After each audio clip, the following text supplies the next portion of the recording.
Good day, everyone. Welcome to the part 2 of our sequence and series. By the way, this is Gifted Book, aka Saizu, first in Africa, sixth in the world.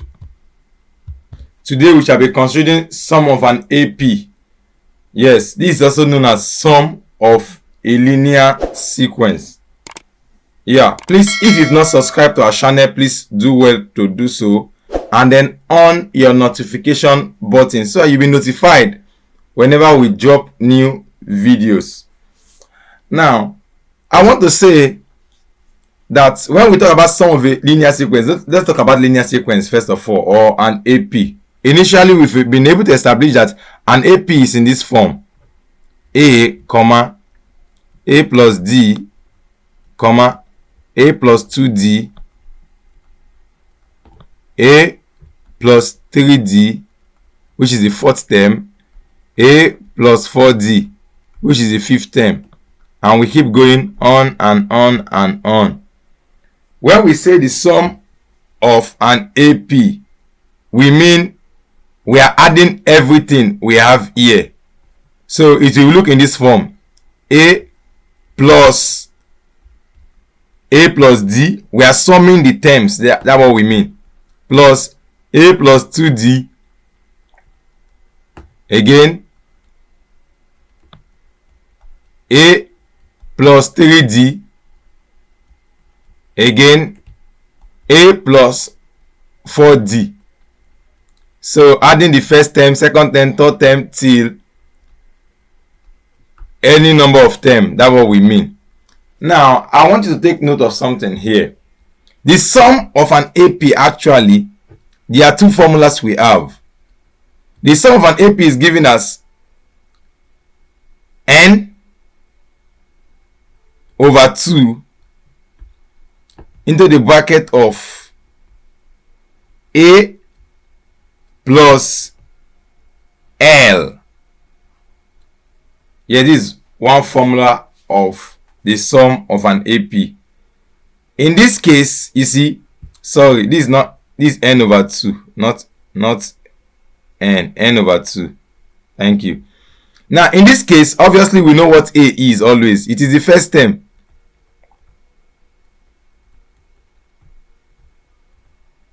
And we know what n should mean. Number of terms. Number of terms.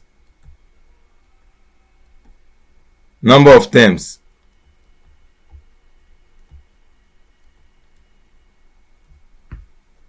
Yes. And here, L means last term. Last term. The last term, which can sometimes mean the Tn. The Tn. Last term. And then lastly,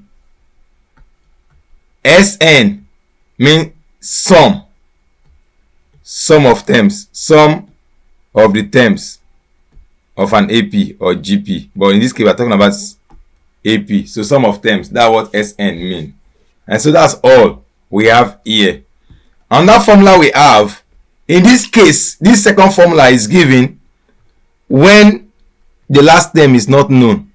And like I said, the last term could be Tn. It's mostly Tn. And you know your Tn is a plus n minus 1, close bracket d.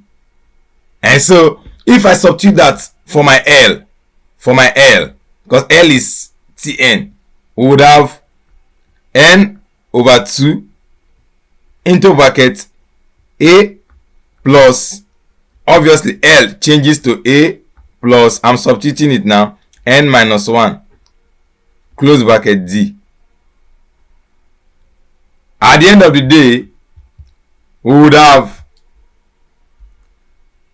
Sn being equal to n over 2 into bracket 2a plus n minus 1, close bracket d. Yeah, this is what we have. And so this second formula is used when the last term is not known, or when the Tn is not known.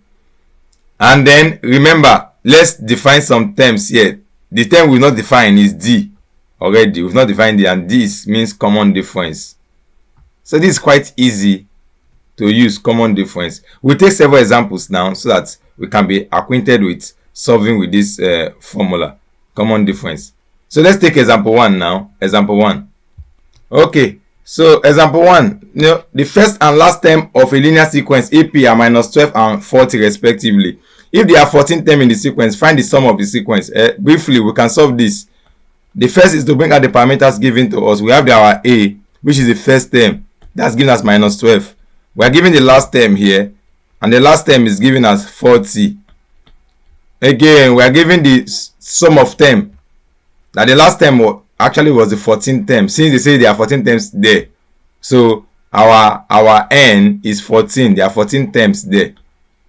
14. So we can go ahead to solve.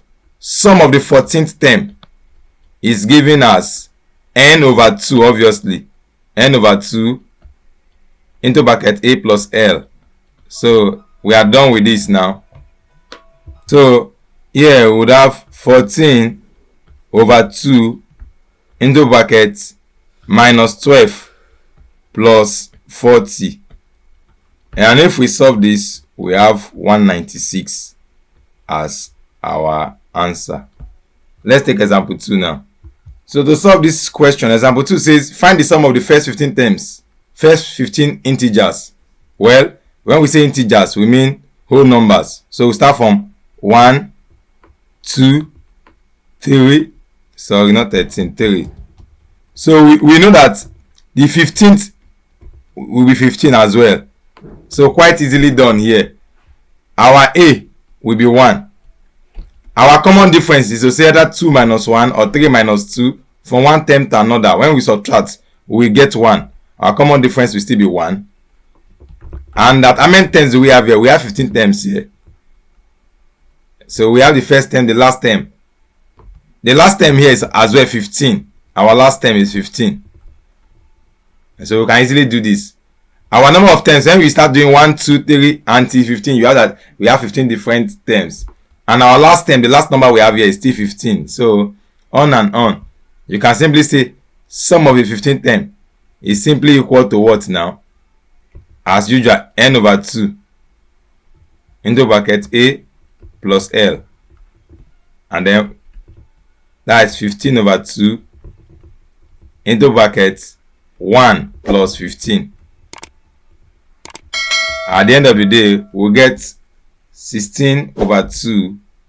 That is 15 over 2 times 8. So times 16. And that will give us 120. That's our answer.